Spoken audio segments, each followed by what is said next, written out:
नमस्कार, जय हिंद। आप सभी को स्वागत है आप सभी का। देखिए, आज हमने बोला था कि कोरोना देखिए मानव रोग हम पढ़ा रहे थे। मानव रोग में सारे वायरस में पढ़ा चुका था, बस एक ही वायरस बचा था अपना, कौन सा, कोरोना वायरस। और मैंने कहा था कि कोरोना वायरस की जानकारी मैं आपको एक वीडियो लेक्चर के माध्यम से दे दूंगा, ताकि सभी लोग जो भी सोशल मीडिया से जुड़े हुए, यूट्यूब से जुड़े हुए लोग हैं, उन सभी तक ये जानकारी पहुँच जाए। देखिए दोस्तों, आज हम कोरोना वायरस के बारे में पूरी जानकारी देंगे आपको कि कोरोना वायरस के क्या लक्षण है, कोरोना वायरस कैसे फैलता है, क्या इसके घरेलू उपचार हो सकते हैं और कैसे इससे बचा जा सकता है, क्या वाकई ये बीमारी जो है भयानक है, क्या इससे हमें सतर्क रहना है। तो बिल्कुल ये सारी जानकारी मैं आपको आज देने का प्रयास करूंगा। चलिए, तो कोरोना वायरस जो है दोस्तों, याद रखिएगा, कोरोना जो है ये एक फैमिली ऑफ वायरस। देखिए, कोरोना एक फैमिली वायरस है। जैसे किसी परिवार में कोई सदस्य होता है तो उसके बच्चे अलग तरीके से जाते हैं, फिर किसी का बच्चे का बच्चा अच्छा निकलता है, कोई उससे खतरनाक निकलता है। पूरे मुगल फैमिली को उठा लीजिए आप, उसमें से एक बाप अच्छा है तो बेटा बुरा है। उसी प्रकार एक फैमिली है पूरी इसकी, कोरोना वायरस की। जैसे 1967 की बात है, नक्सल की अगर आप नाम सुनाओ, अभी नक्सली हमला हुआ है। तो नक्सल एक्चुअल में है क्या? नक्सलवादी आप बोलते हो, नक्सल क्या है? देखिए, नक्सल के बारे में सच्ची बात यह है कि पश्चिम बंगाल में पहले एक फैमिली हुआ करती थी, और फैमिली का एक परिवार मतलब गाँव था, नक्सलवाड़ी गाँव। उसी नक्सलवाड़ी गाँव में पहली बार जमींदारों की इनके बीच में लड़ाई हुई थी। तो वहीं से नक्सल फिर बाद में सभी जगह फैल गए, 7-8 राज्यों में वर्तमान में है ये। तो एक तरह से उनका परिवार बन गया। उसी प्रकार इस कोरोना का भी एक परिवार है, जिसे हम फैमिली ऑफ कोरोना वायरस बोलते हैं, या कोरोना फैमिली ऑफ वायरस। ठीक है ना। हुआ क्या दोस्तों, देखिएगा, 2002 की बात है। 2002 में क्या हुआ, सार्स नाम से ये वायरस फैला था पहली बार। उसी फैमिली से है, सार्स फैमिली से। सार्स का फुल फॉर्म होता है सर्वर एक्यूट रेस्पिरेटरी सिंड्रोम। दोस्तों, ये चीन में फैला था उस समय। इस वायरस ने केवल और केवल सांस में ही दिक्कत दी थी लोगों को, और ये चीन में ही सीमित था, बस याद रखिए आप लोग, है ना। तो चीन में था ये, और सांस लेने में थोड़ी दिक्कत दी थी। कुछ दिनों के बाद ये वायरस समाप्त हो गया था वहाँ पर, ऐसा माना जाता है। तो 2002 में ये सार्स नाम से फैला, सर्वर एक्यूट रेस्पिरेटरी सिंड्रोम के नाम से। इसके बाद दोस्तों ध्यान दीजिएगा, इसी फैमिली, इसी परिवार से, कोरोना परिवार से एक और 2012 में एक मर्स नाम से एक वायरस आया था। मर्स का फुल फॉर्म था मिड ईस्ट रेस्पिरेटरी सिंड्रोम। दोस्तों, ये अरबी जो देश है, उन देशों में सबसे ज़्यादा फैला था। सांस में दिक्कत आई थी, सांस लेने में दम घुटता था लोगों का, और ये धीरे धीरे फेफड़े तक जाने का इसने प्रयास किया। लेकिन कुछ दिनों के बाद धीरे धीरे ये वायरस ख़त्म भी हुआ। यहाँ तक तो चलो ठीक है, लेकिन ये रुका नहीं। अब देखिए आप लोग, 2019 की बात है। 2019 में इसी सार्स का 2 यानी कि वायरस सार्स CoV-2 नाम से वायरस वापस 2019 में वापस पनपा और वापस आया। और याद रखिएगा, इससे जो बीमारी जो होती है, उस बीमारी का नाम है कोरोना वायरस डिजीज 2019। अब हमने जो देखिए क्या किया, इसका नाम रखा हमने, यहाँ से कोरोना से CO उठा लिया, VI से वायरस से VI उठा लिया, तो COVI, और लास्ट का D उठा लिया, तो ये बन गया कोविड। और 2019 की बात हो रही थी, तो 19 में आया, तो हमने क्या किया, 2000 को हटा दिया, 19 वाला लास्ट का 19 2 अंक लिख लिए हैं, तो ये बन गया कोविड-19। क्या बन गया दोस्तों, कोविड-19। अब देखिए दोस्तों, कोरोना वायरस के बारे में हम बात करते हैं कि ये कोरोना वायरस से स्टार्ट कैसे हुआ है, भाई इसकी शुरुआत कैसे हुई है। देखिए यहाँ पर स्टार्टिंग अगर बात करें दोस्तों, जो कोविड-19 है, इसका अगर बात करें प्रारंभिक दौर, तो प्रारंभिक दौर जो चालू हुआ वो चीन से हुआ है।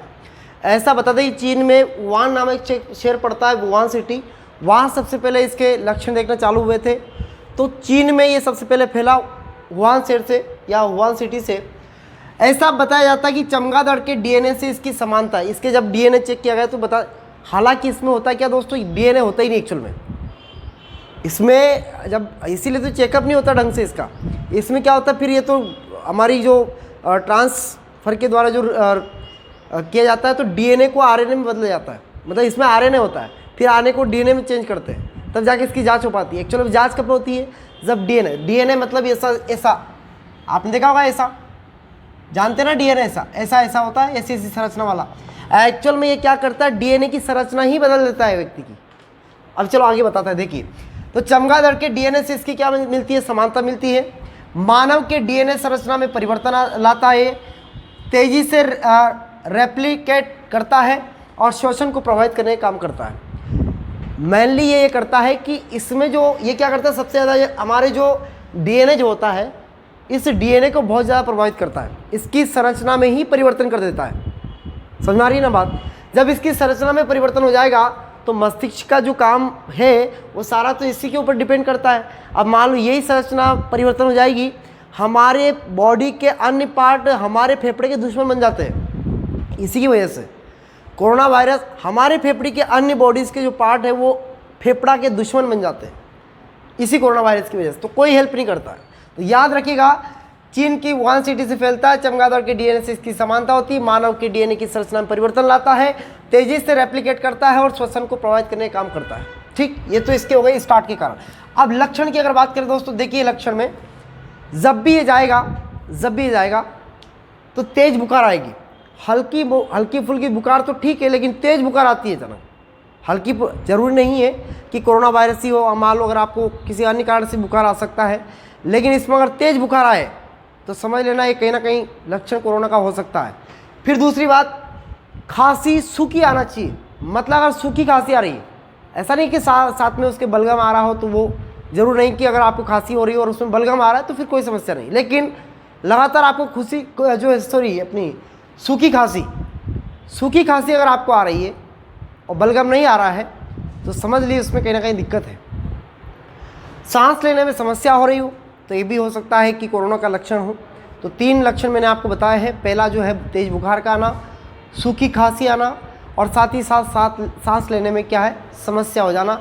ये तीनों ही लक्षण इसके हैं। और भी लक्षण है सर्दी जुकाम वगैरह होना, तो ये तो नॉर्मल बातें हैं, लेकिन ये 3 लक्षण अगर हो गए तो याद रखिएगा। और अचानक लक्षण नहीं आते इसके, 5 से 7 दिन, याद रखिएगा 7-8 दिन के बाद इसके लक्षण आते हैं।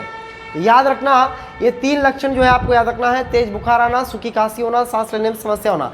आप देखिए इससे खतरा क्या है। देखिए खतरा जो है ना वो दोनों को है, यंग पीढ़ी को भी है और बुजुर्ग लोगों को भी, जो ओल्ड मैन है उनको भी खतरा है, यंग को भी खतरा है। ऐसा नहीं कि यंग को छोड़ देगा बुजुर्ग को पकड़ लेगा, ऐसा नहीं है। ये सभी को पकड़ता है और छोड़ता किसी को नहीं। देखिए आप लोग यंग जो होते हैं, बस फर्क इस तरह सा होता है कि यंग जो लोग होते हैं, जो युवा अवस्था के लोग होते हैं, उनमें रिकवर होने की संभावना ज़्यादा होती है। क्योंकि उनका इम्यून सिस्टम जो होता है वो ज़्यादा होता है, इसी कारण जो है वो रिकवर कर लेते हैं, क्योंकि एंटीबॉडी काम अच्छे से करती है। याद रखिए ओल्ड मैन जो होते हैं उनमें रिकवर बहुत कम तेज़ी से होता ही नहीं है एक्चुअल में। और कभी कभी किसी में अगर मान लो एंटीबॉडी काम कर रहा है अच्छे से तो हो सकता है, लेकिन ये डॉक्टर लोग जो अभी वैक्सीन क्यों लगवा रहे हैं बुजुर्ग लोगों को, क्योंकि उनका इम्यून सिस्टम बहुत कमज़ोर है, इसलिए वैक्सीन पहले उनको दी जा रही है, बाद में यंग लोगों को देंगे। इसी कारण तो नहीं दे रहे यंग लोगों को। तो याद रखिएगा यंग लोगों में रिकवर होने की संभावना ज़्यादा है, बुजुर्ग में थोड़ी रिकवर होने की संभावना कम है, क्योंकि बुजुर्ग का इम्यून सिस्टम कम होता है, यंग लोगों में इम्यून सिस्टम ज़्यादा होता है। इस वजह से वैक्सीन जो है बुजुर्ग को पहले मिल रही है। बात करते हैं दोस्तों, यहाँ तक तो क्लियर होगा। मुझे आशा है कि आप सभी को कोई समस्या नहीं होगा। देखिए एक बार रिवीजन करवा देता हूँ। स्टार्ट चीन से हुआ, वुहान सिटी से हुआ है। देखिए चीन वाले बड़े खतरनाक, उन्होंने सबसे पहले क्या किया, वुहान सिटी को सबसे पहले सैनिटाइज किया, धो दिया पूरे वुहान सिटी को उन्होंने। तो वहाँ से तो वो धीरे धीरे निकल लिए, उन्होंने तो निकाल दिया इसको वहाँ से, लेकिन पूरी दुनिया में आज पूरे वर्ल्ड में फैल रहा है, पूरे वर्ल्ड ग्रसित है उससे। पहले जो स्टार्टिंग में आया था सार्स, वो तो चीन में फैला था, फिर मार्स करके आया MERS, वो अरब में फैला था, लेकिन जो कोविड-19 आया ना ये पूरे वर्ल्ड में फैला हुआ, पूरे वर्ल्ड में। तो याद रखिएगा दोस्तों, ये 4 बातें आपको याद रखना है। ये मेनली क्या करता है, हमारे DNA में परिवर्तन लाता है, और DNA में परिवर्तन लाने के बाद हमारे शरीर के अन्य बॉडी के पार्ट हमारे फेफड़े के दुश्मन बन जाते हैं, और याद रखिएगा फिर उसको बचा भी नहीं पाते, है ना। धीरे धीरे हमारा जो है फेफड़ा काम करना बंद करता है, हमारे पूरे लंग्स में ये कोरोना फैल जाता है। देखिए लंग्स में कोरोना फैलता है, मैं आगे बताऊंगा अभी आपको। चलिए यहाँ तक आप लोगों को समझ में आया होगा, आगे अपन बढ़ेंगे, आगे और क्या है इसके बारे में बताता हूँ। देखिए अब हम बात करते हैं compare to other country. Other country से अगर हम कंपेयर करेंगे हमारी स्थिति उनकी अपेक्षा कैसी है, तो देखिए दोस्तों सबसे पहले अगर बात करते हैं जहाँ से फैला उसकी बात करते हैं। देखिए चाइना से फैला था वुहान सिटी से, तो उन लोगों ने सबसे पहले क्या किया, वहाँ पर लॉकडाउन लगाया और कर्फ्यू लगाया, तो उन्होंने इस पर कंट्रोल पाया, और साथ ही साथ उन्होंने पूरी वुहान सिटी को सैनिटाइज करवाया, उससे धुलवाया। याद रखिएगा, तो उन्होंने तो इस पर काबू पाया, ठीक।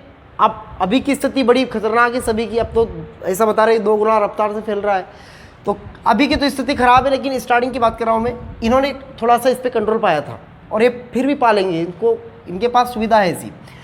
साउथ कोरिया प्लस जर्मनी की हालत देखें हम लोग, तो साउथ कोरिया और जर्मनी ये बहुत अलर्ट थे लोग। इन्होंने क्या किया, इनके पास देखिए हॉस्पिटल सुविधा अच्छी है और साथ ही साथ बेड व्यवस्था भी इनके पास अच्छी है, बेड, वेंटिलेटर्स वगैरह सारी सुविधा इनके पास अच्छी है, तो ये भी इन्होंने भी इस पर जो है काबू पाया था। फिर बात करते हैं हम Thailand plus Singapore plus Japan, ये सब क्या है चीन के आसपास वाला एरिया है। इन्होंने क्या, इनकी एक ही गलती हुई कि इन्होंने लेट जागे ये लोग, और इन्होंने ये कैसे बच पाए, तो इन्होंने क्या किया, खुद को आइसोलेट करना चालू किया। मतलब इन लोगों ने, इन सभी देशों ने क्या किया, सब खुद को आइसोलेट किया और आइसोलेट करवा के इन लोगों ने जो है इस पर काबू पाया, कर्फ्यू लगाया, आइसोलेट किया, लॉकडाउन लगाया, इन्होंने इस पर विजय प्राप्त की। अब बात करते हैं ईरान और इटली की। देखिए काफ़ी संपन्न देश थे, लेकिन अगर आप उठा के देखोगे आंकड़े, सर्वाधिक आंकड़े इटली के मिलेंगे। मौतें भी बहुत ज़्यादा हुई इटली में। आज सभी लोग जानते हैं कि हेल्थ सिस्टम के नंबर 2 पे इटली आता है। आपको पता होगा हेल्थ सिस्टम में नंबर 2 पे इटली आता है। और याद रखिएगा वहाँ की हालत इतनी ख़राब हो गई थी पिछली बार, अभी फिर वापस से हालत तो सभी जगह ख़राब चल ही रहा है। लेकिन याद रखिएगा ईरान और इटली लोगों ने, इन लोगों ने क्या किया, ये कैसे बच पाए, इनके पास हेल्थ सिस्टम अच्छा था इसलिए बच पाए। और याद रखिएगा मरे तो बहुत सारे हैं, नुकसान सभी का हुआ है, लेकिन उस पर काबू पाना बहुत बड़ी बात होती है। तो इन लोगों ने काबू पाया था लॉकडाउन लगाकर, और इनके पास हेल्थ सिस्टम अच्छा था इसलिए इन लोगों ने इस पर काबू पाया था। लेकिन स्थिति अभी भी गंभीर है। फिर बात करते हैं दोस्तों इंडिया की। इंडिया वालों ने कैसे क्या किया, तो इंडिया वालों को आपको पता है थाली बजाई है ना, घंटी बजाई, थाली बजाई, सब कुछ किया, लेकिन उसका एक अलग मैटर है, वो धार्मिकता आ गई उसमें। लेकिन याद रखिएगा दोस्तों, मेन बात ये है कि हमारे यहाँ पर भी लॉकडाउन लगा, इससे थोड़ा फ़र्क पड़ा था। बहुत सारे लोगों का कहना था कि ये गर्मी आएगी तो चला जाएगा, पर मुझे तो नहीं लगता है गर्मी में अब चला जाएगा, क्योंकि देखिए आप इसका भी देखा हमने, काफ़ी दिन तक ये थोड़ा सा असर कम हुआ था, लेकिन लॉकडाउन के बाद वापस जैसे स्थिति वापस देखिए आप, फिर वापस से स्थिति ऐसी आ गई है। तो ये गर्मी सर्दी वगैरह ऐसा कुछ नहीं दिख रहा है, वो तो आ ही रहा है, देखो आप, आ ही गया, देखो आप। याद रखिएगा वो तो गर्मी सर्दी कुछ नहीं है, वायरस की जब तक जड़ें नष्ट नहीं होगी तब तक ये फैलता रहेगा। इसकी जड़ों पर काबू पाना बहुत बड़ी बात है। और याद रखिएगा आगे बात करें हम कैसे काबू पा सकते हैं इस पर। वेंटिलेटर की सुविधा हमारे यहाँ पर कम है। हमारे यहाँ की स्थिति ऐसी है कि हमारे यहाँ पर वेंटिलेटर सुविधा बहुत कम है। हेल्थ सिस्टम थोड़ा हमारे यहाँ आप सभी लोग जानते हैं। अब हेल्थ सिस्टम भी क्या करे यार, क्योंकि देश बहुत ज़्यादा गर्त में था, धीरे धीरे उभर रहा है देश हमारा। तो याद रखिएगा हमारे देश में हेल्थ सिस्टम वैसे ही पहले से कमज़ोर है, अभी नहीं, वो पहले से कमज़ोर है। और आज क्योंकि देखो डिपेंड करता है जनसंख्या के ऊपर।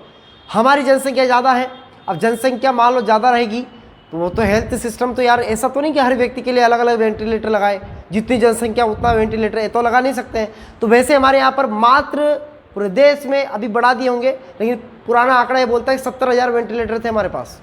अभी का आंकड़ा शायद बढ़ा दिए हो वेंटिलेटर, लेकिन वो राज्य के ऊपर भी डिपेंड करता है। लेकिन हमारे पूरे देश में 70,000 वेंटिलेटर है बस। और याद रखिएगा अगर आप ज़्यादा दिन तक पूरा फेफड़े ख़राब करके अगर ले जा रहे हैं तो उस व्यक्ति को वेंटिलेटर की ज़रूरत है। अगर आपका मान लो बहुत ज़्यादा दिन तक आपने कोरोना वायरस के साथ आप रहे, उसके साथ रहे, आपने मतलब चेकअप नहीं करवाया और आपको सर्दी खांसी होती रही, आपने सोचा बोलो ठीक है चलने दो, कोई दिक्कत नहीं है। लोग तो शर्म की वजह से भी, अरे लोग शर्म से मास्क नहीं पहन सकते हैं, तो लोग तो शर्म से कोरोना अपनी रिपोर्ट भी छुपाते हैं। भारत के अंदर ये स्थिति आ रही है, देखो आप। तो याद रखिएगा ये शर्म नहीं रहना चाहिए। अगर शर्म रखोगे तो ऊपर पहुंच जाओगे। याद रखिएगा शर्म किसी बात की नहीं है। आपको कोई लक्षण आ रहे तुरंत आप चेकअप करवाइए, आप बच जाओगे वरना पहुंच जाओगे। याद रखिए इस बात, याद रखिएगा बहुत खतरनाक वायरस है, ये ऐसे ही नहीं है। तो वेंटिलेटर की सुविधा हमारे यहाँ पर कम है, तो सबसे अच्छा तरीका कि भारत में जनसंख्या बहुत ज़्यादा है, इसलिए दोस्तों रिक्वेस्ट है आप सभी लोगों से कि मास्क ही अभी तक का सबसे अच्छा उपाय है। वैक्सीन भी अभी आई है, वैक्सीन के बारे में भी चर्चा करूंगा मैं आपको, वैक्सीन के बारे में हम चर्चा करेंगे अभी। तो ये था अदर कंट्री की अपेक्षा हमारी कंट्री में क्या है, तो मैंने आप सभी को बता दिया। हमारे राज्य में जनसंख्या घनत्व ज़्यादा है और डेंसिटी जब ज़्यादा रहेगी यानी कि जनसंख्या पास पास रहेगी, तो पास पास जब रहेंगे तो संक्रमण का चांसेस ज़्यादा हो जाता है। तो याद रखिएगा 2 गज दूरी, मास्क है जरूरी, इसी सिद्धांत पर हमें आगे काम करना है। और आगे मैं अभी आपको बताता हूँ आगे की जानकारी क्या है। देखिए वैक्सीन के बारे में बात करेंगे, तब तक आप इसका स्क्रीनशॉट ले लीजिएगा। अब दोस्तों देखिए कोरोना की जांच कैसे करेंगे, कोरोना की जांच कैसे करते हैं और कैसे की जाती है। अब देखिए मैंने आपको पहले बताया था कि कोरोना जो होता है, कोरोना में डीएनए होता ही नहीं है, आरएनए होता है इसमें। अब मान लो किसी चीज़ में अगर डीएनए नहीं है तो चेक कैसे करें बताओ मुझे, उसकी जांच करना संभव ही नहीं है। तो फिर उसके लिए क्या करते हैं, उसके लिए एक रिवर्स ट्रांसक्रिप्शन करते हैं। उसमें क्या होता है कि इस आरएनए को डीएनए में चेंज किया जाता है, आरएनए को चेंज करते हैं किसमें, डीएनए में, और फिर उसको चेकअप करते हैं। तो इसमें काफ़ी वक्त तो लगता है क्योंकि कोरोना है। अब देखो बीमारी भी ऐसी आई जिसका जांच भी बड़ा मुश्किल है, देखो जांच करना भी बड़ा प्रॉब्लम दे रहा है। तो मतलब उसमें आरएनए को फिर बदलते किसमें, डीएनए में, जिसे हम बोलते हैं क्या, आरटी मतलब रिवर्स ट्रांसक्रिप्शन। अब देखिए इसके बारे में, कोविड-19 की जो जाँच करते हैं वो कैसे करते हैं, आरटी मतलब रिवर्सल ट्रांसक्रिप्शन, पीसीआर ये जाँच कहलाती है, ये जाँच की जाती है, जिसमें आपने देखा होगा अधिकतर जाँचें जो होती है उस यही वाली करते हैं। अभी सरकारी गवर्नमेंट हॉस्पिटल में यही जांचें हो रही ज़्यादातर। देखिए इसमें क्या करते हैं, आरटी पीसीआर, इसका फुल फॉर्म भी यहाँ लिख दिया मैंने, रिवर्स ट्रांसक्रिप्शन पॉलीमेराज चेंज, इसका फुल फॉर्म है, पीसीआर का फुल फॉर्म ध्यान दीजिएगा। अब इसमें क्या करते हैं दोस्तों कि मुंह से ऐसे कुर्सी पे आपको बिठाएगा डॉक्टर, अगर आपको कोरोना है तो आपको बुलाएगा वो, वहाँ पर आपके मुँह से जो है मुँह में एक वो डालेगा और यहाँ से आपका बलगम निकाला जाता है। बलगम निकाल के उस बलगम को चेक करता है, उस बलगम में अगर लगता है कि उसको हाँ इसमें लक्षण है तो उस बलगम को चेक करने के बाद इसमें थोड़ा टाइम लगता है, कभी 1 दिन कभी 2 दिन, नंबर अगर पेशेंट ज़्यादा तो 3 दिन 4 दिन की भी में भी रिपोर्ट आती है इसमें। तो ये थोड़ा लंबा हो जाता है भाई, मान लो अगर लंबा हो या समस्या ज़्यादा हो रही है तो फिर आदमी को थोड़ा डैमेज होने लगता है, आदमी धीरे धीरे। तो ये थोड़ी सी इसमें आरटी पीसीआर जो है इसमें टाइम लगता है जाँच होने में। ये मुँह वाला जाँच, इसमें यहाँ से बलगम निकाला जाता है मुंह से और उसको आपको कुर्सी बिठाता है वहाँ पर और उसमें बलगम निकालता है ना, उसे बोलते हैं आरटी पीसीआर जांच। ये कोरोना की जांच तो ये हो गई, सामान्यतः यही जांच होती है। लेकिन अभी एक जांच होने लगी है जिसका नाम है रैपिड एंटीबॉडी टेस्ट, आरएटी। इसमें क्या होता है दोस्तों कि इसमें जल्दी जाँच हो जाती है। भाई कोरोना की जाँच अगर करना है तो 1 आवर या 1 घंटे में या 2 घंटे में आपकी जाँच हो जाएगी आरएटी से। आरएटी में क्या होता है दोस्तों, रैपिड एंटीबॉडी टेस्ट। देखिए इसके कुछ फ़ायदे कुछ नुकसान भी है। फ़ायदा ये है कि इसमें जल्दी जांच हो जाती है, फ़ायदा तो एक ही है कि जल्दी जांच हो जाती है, लेकिन नुकसान भी है। भाई मान लो जैसे किसी व्यक्ति को होता क्या, इसमें एंटीबॉडी के ऊपर डिपेंड करता है।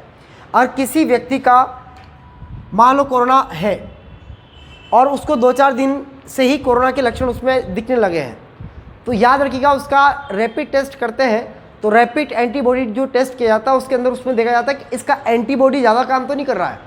ऐसा तो नहीं कि इसका एंटीबॉडी कोरोना से लड़ने में ज़्यादा वर्क कर रहा हो, तो एंटीबॉडी की संख्या देखी जाती है कि भाई एंटीबॉडी ज़्यादा वर्क तो नहीं कर रहा है। अब एंटीबॉडी अगर ज़्यादा वर्क करेगा तो आदमी का टेम्परेचर वैसे बढ़ेगा। तो याद रखिएगा इसमें एंटीबॉडी को चेक किया जाता है। अगर व्यक्ति का एंटीबॉडी तेज़ी से बढ़ रहा हो तो उसमें कोरोना हो सकता है, ये रिपोर्ट है बताती है।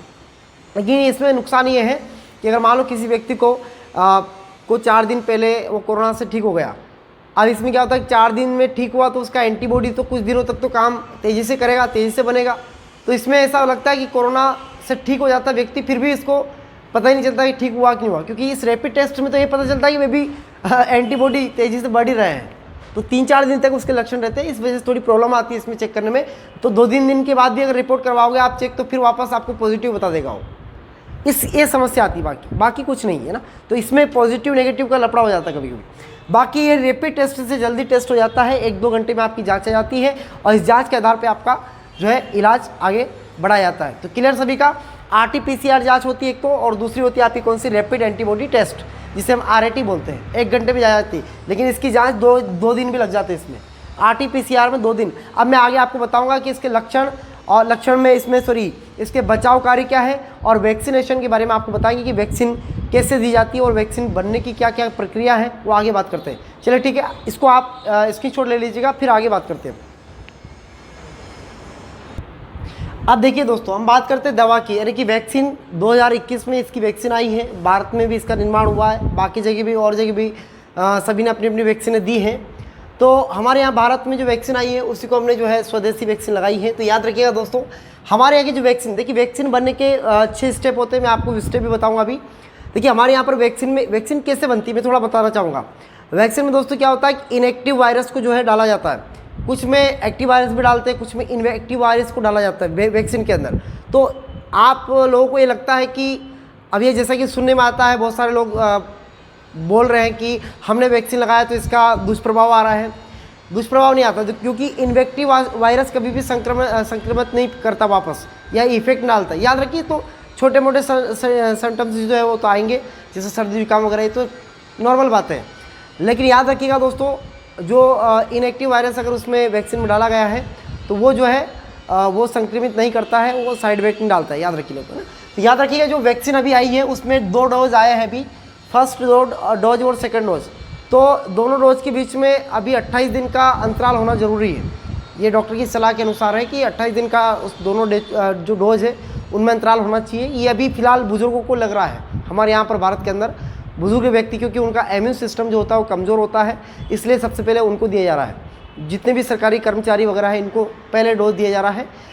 अब बात करते हैं दोस्तों आगे, ये तो वैक्सीन की बात हो गई। तो वैक्सीन कितना वर्क कर रही है, अभी काफ़ी मात्रा में भी जो है वैक्सीन लगाई गई है। ये बताते हैं कि लगभग 6 करोड़ से ऊपर तक, यानी कि 6 करोड़ 30 लाख से ज़्यादा वैक्सीन जो है हमारे यहाँ पर अभी लग चुकी है। लगभग 7 करोड़ का आंकड़ा अब है वर्तमान में, अगर देखा जाए तो 7 करोड़ से ज़्यादा वैक्सीन अभी लग चुकी है। बात करते हैं दोस्तों वैक्सीन बनाने की स्टेप। देखिए सबसे पहले वैक्सीन बनाने से पहले उसकी रिसर्च करना ज़रूरी है। तो सबसे पहले रिसर्च की जाती है। अगर आप वैक्सीन बना रहे हैं तो उसकी रिसर्च होगी पहले। उसके बाद दोस्तों प्री क्लिनिकल उसका जो है टेस्ट किया जाता है एनिमल के ऊपर। फिर उसके बाद बात करते हैं क्लिनिकल ट्रायल करते हैं, उसमें ट्रायल होता है क्लिनिकल ट्रायल। फिर उसके बाद अप्रूवल मिलता है गवर्नमेंट से, आपको अप्रूवल लेना पड़ेगा।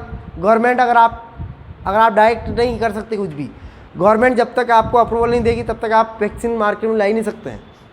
तो गवर्नमेंट का अप्रूवल भी ज़रूरी है। गवर्नमेंट से अप्रूवल लेना पड़ता है। उसके बाद मैन्युफैक्चरिंग करना पड़ता है। अगर मान लो अप्रूवल मिल चुका आपको तो मैन्युफैक्चरिंग करना पड़ता है। फिर उसकी क्वालिटी को जो है कंट्रोल करना पड़ता है। तो ये 6 स्टेप जो है दोस्तों वैक्सीन बनाने के 6 स्टेप होते हैं। ये इनको फॉलो करने के बिना आप वैक्सीन जो है लॉन्च नहीं कर सकते हैं, ये फॉलो करना ही पड़ेगा। अब दोस्तों बात करते हैं हम कोविड-19 के घरेलू इलाज की। ये तो वैक्सीन की बात होगी। घरेलू इलाज में और क्या कर सकते हैं, देखिए हमारे बस में क्या क्या हो सकता है जो हम कर सकते हैं। देखिए घर में जैसे विटामिन सी भरपूर मात्रा में ले सकते हैं। अगर आप डॉक्टरों को सलाह अगर मानेंगे तो जो हॉस्पिटल में जाता है उस व्यक्ति को सलाह दी जाती है कि आप जो है विटामिन सी को भरपूर लीजिए। जैसे नींबू हुआ, काली मिर्च हुआ। विटामिन सी में काली मिर्च तो नहीं आती, काली मिर्च तो काढ़े के रूप में आप काम ले सकते हैं, काढ़े में डाल के उसको पी सकते हैं। लेकिन नींबू हुआ है ना, जितने भी केरी हुआ, नारियल पानी हुआ, ये जो चीज़ें हैं इसमें विटामिन सी होता है। जो भी खट्टी आंवला हुआ, इन सभी में जो है विटामिन सी होता है। तो आप विटामिन सी को ले सकते हैं, इससे आपका थोड़ा इम्यून सिस्टम भी अच्छा रहता है। उसके बाद दोस्तों काढ़ा, काली मिर्च, गिलोई। काढ़ा बनाने के लिए आपको काली मिर्च, गिलोई, अदरक, तुलसी और हल्दी, इन सभी का काढ़ा बना के आप पी सकते हैं, जिससे आपका इम्यून सिस्टम बढ़ेगा। मैं नहीं कहता हूँ कि वायरस पूरा मर जाएगा, मैं इतना कह सकता हूँ कि इससे इम्यून सिस्टम अच्छा हो सकता है आपका। इसके अगर इम्यून सिस्टम अच्छा रहेगा तो वायरस से लड़ने की आपकी एंटीबॉडी जो है वो काम करेगी। एंटीबॉडी अगर काम करेगी तो आप सक्षम हो जाएंगे लड़ने में। कोरोना वायरस से लड़ने में ये मददगार साबित होगी आपके लिए। पानी गर्म करके पिए। अब पानी तो पीते हैं, नॉर्मल पानी पीते हैं, लेकिन उसको गर्म करके अगर पिएंगे अपन तो बहुत सारे ऐसे कीटाणु होते हैं जो गर्म पानी से भी मर जाते हैं। तो याद रखिएगा दोस्तों, गर्म पानी पीना चाहिए। इससे अगर किसी को अगर लक्षण दिख रहे तो आप गर्म पानी पीना चालू कर दीजिए। इसके बाद दोस्तों याद रखिए भाप। देखिए पानी से आप गर्म पानी करते हैं तो आप बाल्टी में एक ऊपर से रुमाल डालिए और उसकी भाप लीजिए। आप भाप को अंदर तक जाने दीजिए। उससे आपके बॉडी के अंदर जहाँ जहाँ पर भी कीटाणु हैं वो कीटाणु खत्म होने लगेंगे।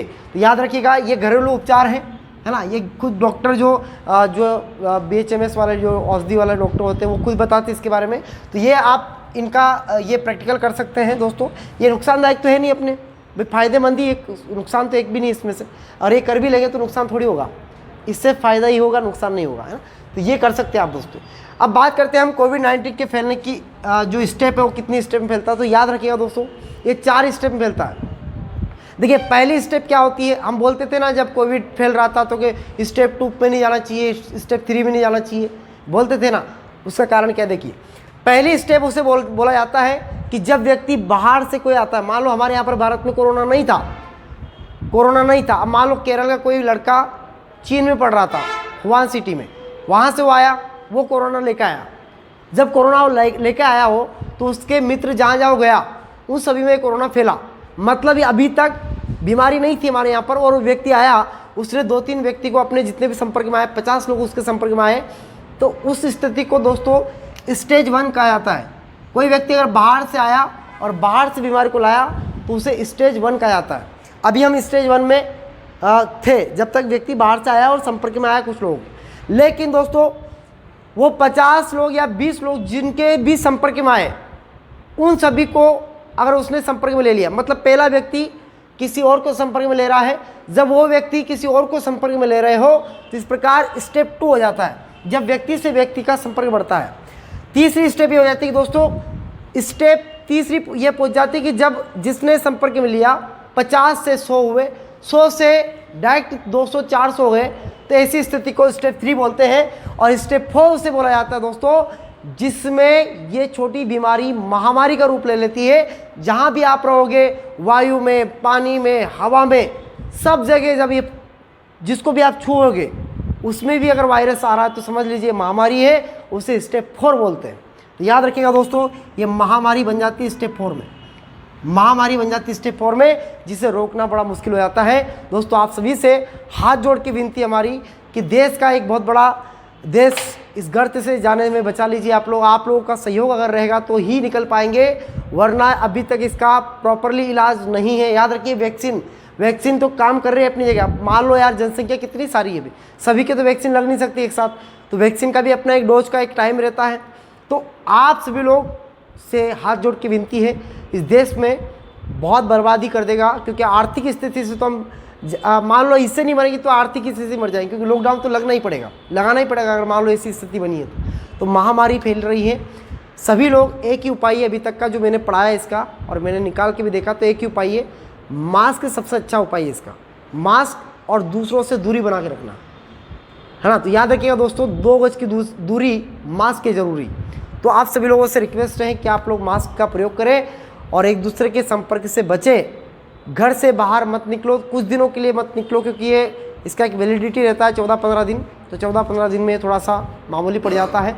तो ये थोड़ा सा आप लोग बचा के रखिए, 2 गज की दूरी, मास्क के जरूरी। बहुत बहुत नमस्कार दोस्तों, जानकारी अच्छी लगी हो तो कमेंट करके जरूर बताएं, और आपके कुछ सुझाव हो तो सुझाव भी कमेंट के माध्यम से आप दे सकते हैं। आप सभी का बहुत बहुत धन्यवाद, नमस्कार। आगे का एपिसोड लेके मैं जल्दी आऊँगा, तब तक के लिए नमस्कार, जय हिंद।